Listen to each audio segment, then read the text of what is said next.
2025 just ended, and I want to talk about the books that I consumed last year. I consumed over 40 books last year, not including the ones that I revisited from previous years. I listened to 27 and I read 13, and that is probably more books than I read even back in high school when I was reading all the time. And in this video, I want to talk about the ones that left a mark. In the description, I will leave a list of all of the books I consumed because I kind of want to know your guys' thoughts on any of those books and if you've read any of them if I don't bring them up in this video.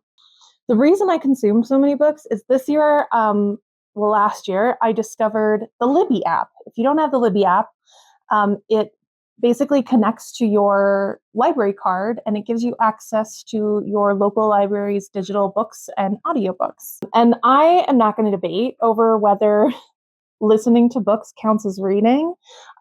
If you have strong and negative opinions about that, this entire channel on myself are probably just not for you. This is not a channel about reading, but in moving forward, I really want to read more, and it's one of the few things I really accomplished in 2025. So let's talk about why I listened to more books this year than I physically read. So I work in the film industry, and part of working in the film industry is you will go periods of time in between projects. Sometimes it's a couple weeks. Unfortunately, this year it was several months. For a solid chunk of that, I was door dashing full time.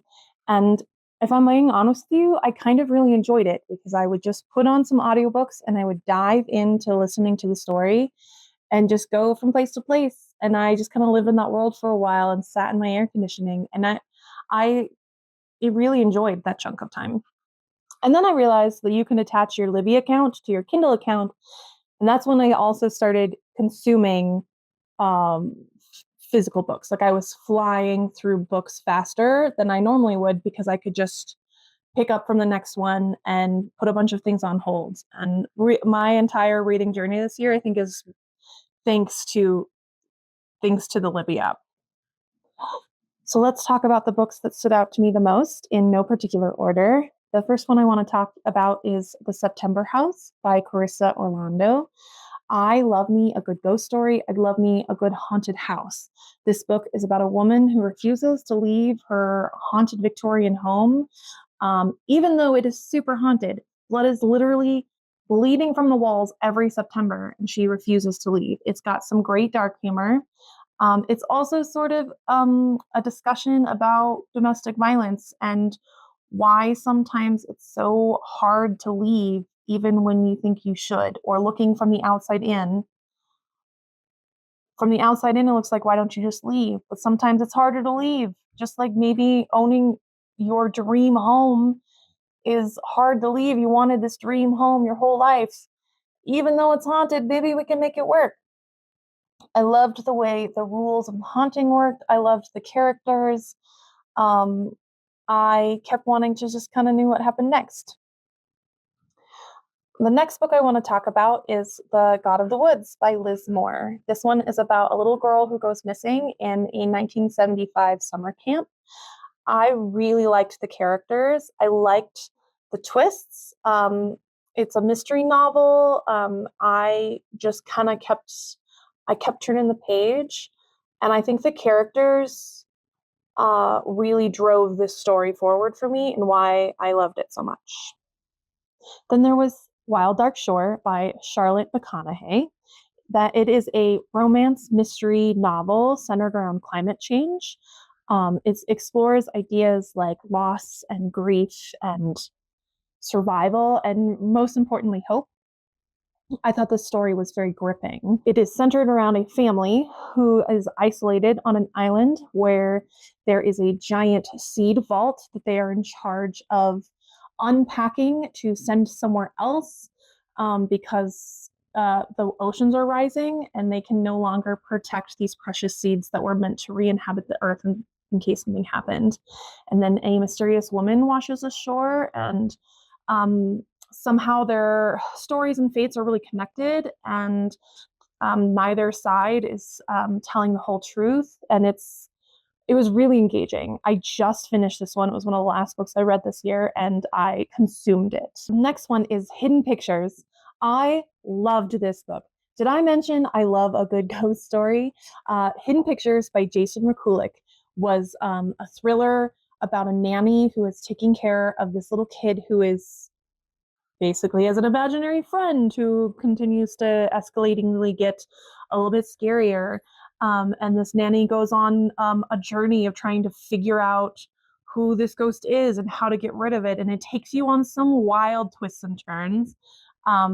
It's not necessarily the scariest book I've ever read, but it really intrigued me. I liked the way the rules of the haunting worked. I liked the characters. I liked how the plot turned out. I highly recommend this one. Again, another haunted house story that I loved was We Used to Live Here by Marcus Kleber. I hope I am pronouncing that right. I looked it up. I bet I butchered it, but I loved this book. I wouldn't say it was one of my favorites, but it was mind bending and twisting and spooky and very like no sleep subreddit. Lesbian couple buys a house to flip, and in the process of flipping the house, a family stops by and says, "We used to live here. Can we look around?" And against her better judgment, the character lets them in, and they never leave, and things just get weirder and weirder, and reality literally shifts. I know I've said this about a couple of books already on this video, but this one I was literally awake till 2 a.m. trying to figure it out. There are hidden details, hidden puzzles inside the book, Morse codes that you can solve that also spell things out. It's super interactive. It kind of leaves you with a what did I just read? What just happened feeling. I loved this book. Please tell me what you thought about it. If you haven't caught on, I am a really big fan of horror in general. But one of my next books I want to talk about is Incidents Around the House by Josh Malerman. It's one of the only ones on my favorites list that came from my listening books. And I'm so glad I listened to this book because I really think it helped add to the story. It's based around a little girl who is seeing an evil spirit in her closet, and this evil spirit wants to go inside her heart. You hear the little girl's voice, you hear the evil other mother ghost voice, you hear the parents, and it really sort of spirals out of control as no matter what this family does, they can't seem to escape this evil spirit. I highly recommend. I will probably revisit this one in a physical read, but this was one of my favorite ones to listen to. The next one I want to talk about, I both listened to and read, uh, was Sunrise on the Reaping by Suzanne Collins. This one's on my list because of the Hunger Games books. It is probably one of my favorites. I was not the biggest fan of the last book that had come out, A Ballad of Songbirds and Snakes. I was not as big of a fan of that book, I think, as some of the other people who are really into the Hunger Games series. And I love the Hunger Games series. It's one of the things that in that era that had come out that got me back into reading. I really wanted to know what the big fuss was, why the movie was coming out. I hadn't read it yet. And it's one of those book series that I read straight through. And then the only store that was open at 1 o'clock in the morning was Walmart. And I needed to know what happened next. And I went and got the next book. I liked Sunrise on the Reaping. It is tragic. Going into the world of these younger characters and really getting to know Haymitch and seeing where some of these other characters started really broadened the world and enriched the world. And I think it's kind of important to tell some of these kind of stories in a fictionalized and safe manner in today's world when we're facing some really dark times. All right, the last book I want to talk about on my favorites list. I don't think I liked as much as everyone else liked who's read it and recommended it to me, but I am glad that I read it. It took me a while to get into it. I understand why other people really liked it. The 7.5 Deaths of Evelyn Hardcastle by Stuart Turton. Once I really started to get into the swing of things, then I really liked it. It's worth the read. It's a very interesting mystery novel. It's kind of a Groundhog's Day of a mystery of where someone is trying to solve a murder and they are going into they wake up every morning in a different person's body who was involved on the day, who was there on the day.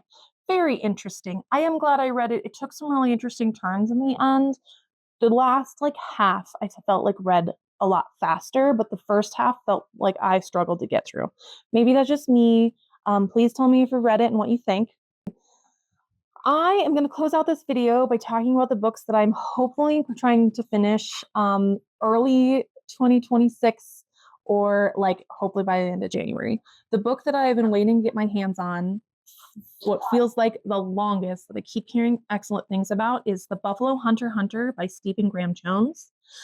Because I liked Wild Dark Shore so much, I'm waiting to read Once There Were Wolves by Charlotte McConaughey, Jackal by Aaron E. Adams, Hunger Stone by Kat Dune, and The Things Gods Break by Abigail Owens. What are you planning on reading in 2026? What did you read in 2025? I really want to know.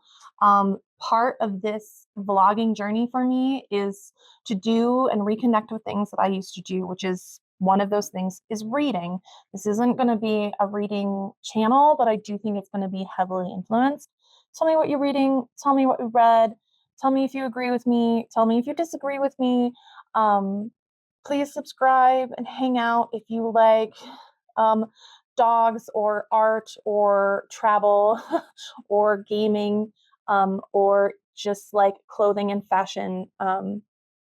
Those are all things that I'm hoping to incorporate in 2026. I'm Eleanor, and thank you for watching.